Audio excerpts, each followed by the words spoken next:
는데요. 아베의 죽음엔 한국의 책임이 있다. 지난달 8일 나라시에서 선거 지원 연설을 시작한 지 5분 만에 아베 전 총리가 괴한에게 총탄을 맞고 숨졌습니다. 수십 명의 경호원이 주위에 있었지만 괴한이 2번의 총격을 가할 때까지 그를 제지하지 못했습니다.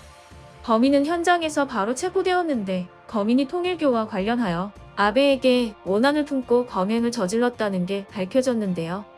그런데 갑자기 일본이 태도를 돌변하여 비난의 화살을 한국으로 돌리려고 하고 있다는데요.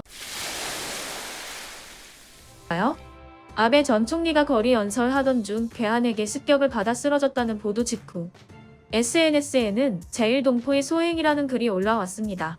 일본에 거주하고 있는 제1동포들은 이 소식을 듣고 일본인들의 공격 대상이 될지도 모른다는 두려움에 외출을 자제하기도 했다는데요.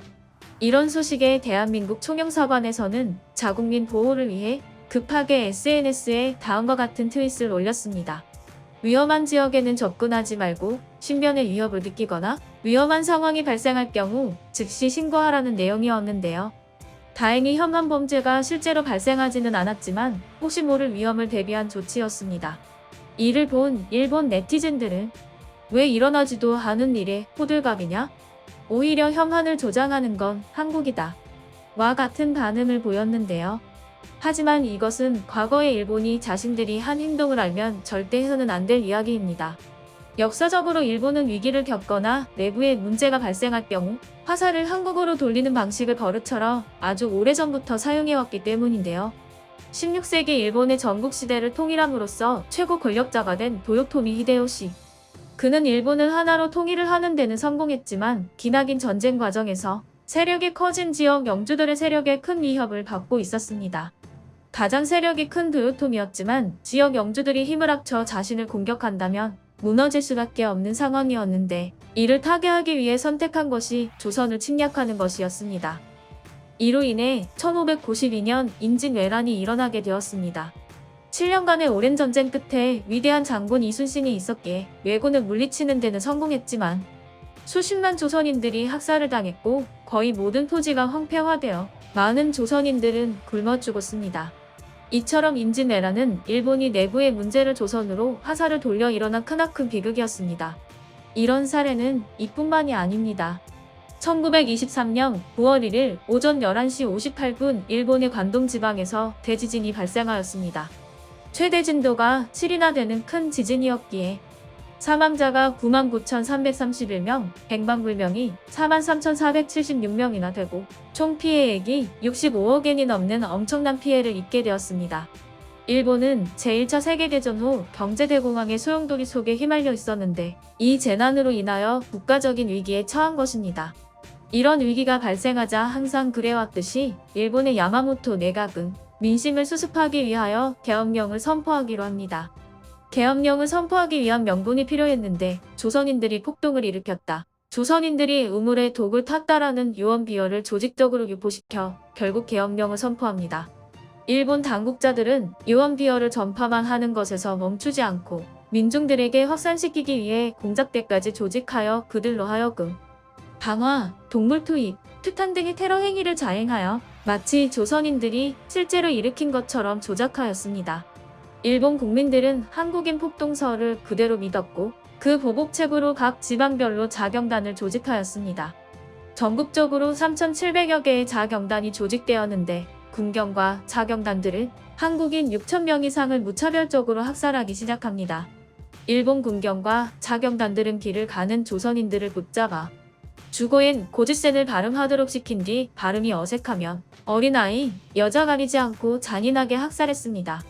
당시 학살을 목격했던 타카세 요시오 씨는 일본인들이 6에서 7명의 조선인을 발가벗겨 몸체와 다리를 잡아 타고 있는 불 속에 던져 넣었다며 나도 어렸을 때라 차마 제대로 볼 수가 없었다라고 폭로했습니다. 또 학살 목격자 시마가와 아키라 씨도 조선인들을 때리고 차고 완전히 때려 죽였는데 참살당해 뒹굴고 있는 시체를 보니 많이 저항한 모양으로 손이 잘려 있었다라고 밝혔습니다. 자경단의 증언도 있었습니다. 당시 자경단이었던 아사오카 주조 씨는 죽여서 2에서 3일을 그대로 방치했다. 시체가 썩어서 구덩이를 파고 장작으로 덮어 휘발유를 뿌린 후 태워버렸다라고 말했습니다. 특히 대학살에서 살아남아 증언한 학살 생존자의 인터뷰는 너무 처참해서 참아들을 수조차 없을 지경이었는데요. 학살 생존자 조인스 씨는 일본인들이 모두 하나가 되어 여자든 아이든 상관없이 망치나 칼로 죽였다. 헛소문이었는데 너무 억울하게 죽었다면서 눈물을 흘렸습니다. 또 다른 증언자 야마다 쇼지 씨는 젊은 나이의 여자가 배를 찢기고 태아가 배 내장 속에서 뒹굴었다며 그 여자의 음부에는 죽창이 푹 찔러져 있었다라고 설명했습니다.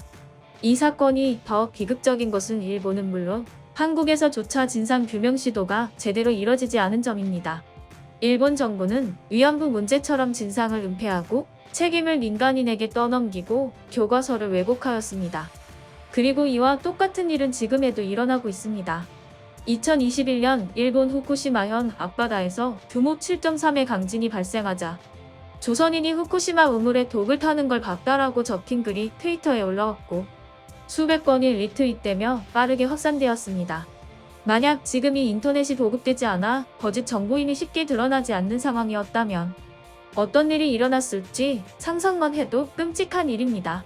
이런 시도가 한 번이 아니고 역사적으로 꾸준히 반복되어 온다는 것은 일본인들의 본성이 어떤지 알 수 있는 부분입니다. 이 글을 본 네티즌들은 선진국이라더니 아직도 우물물을 퍼다 먹고 있냐? 지진 피해에 온정의 마음을 가졌는데 저런 말을 하는 걸 보니 도와줄 마음이 싹 가신다. 일본 국격을 스스로 추락시키는 꼴. 일본 망해가는 소리가 더 크게 들려오는군.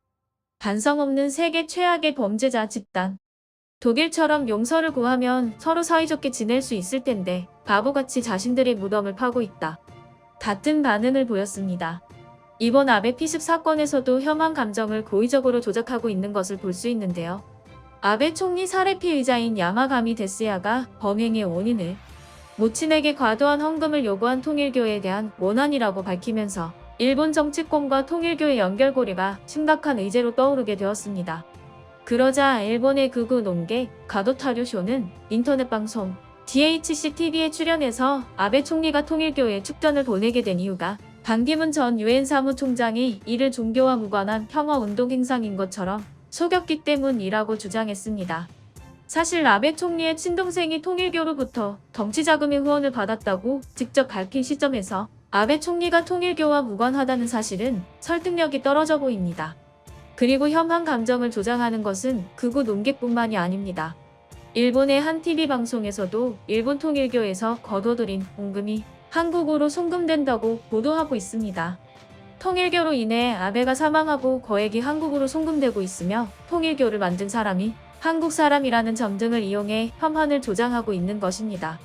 이처럼 일본은 과거에도 현재에도 내부의 문제를 한국으로 화살을 돌려 해소하려는 모습을 보여왔고 우리나라와의 긴장관계를 고의적으로 유도하고 있습니다. 반한 정서를 정부 차원에서 자극하기도 하며 과거사와 관련한 중요 인사들의 망언에 가까운 발언도 계산된 행동이라는 의구심을 떨칠 수 없습니다. 하지만 인증 외란 당시와 달리 한국은 경제적으로 군사적으로 강한 나라가 되었고 국민들의 의식 수준도 높아졌습니다. 이제는 일본의 공격에 충분히 대응할 수 있는 힘과 의지가 있습니다. 한국은 역사를 통해 일본의 침략 야욕과 본성을 과소평가하거나 외면하지 않고 직시하여 이에 대처해야 할 것입니다. 역사를 잊은 민족에겐 미래는 없다라는 것을 다시 한번 가슴 깊이 새기며 오늘의 속 시원한 시원 뉴스를 마치겠습니다. 여러분의 구독과 좋아요는 콘텐츠 제작에 큰 힘이 됩니다. 감사합니다.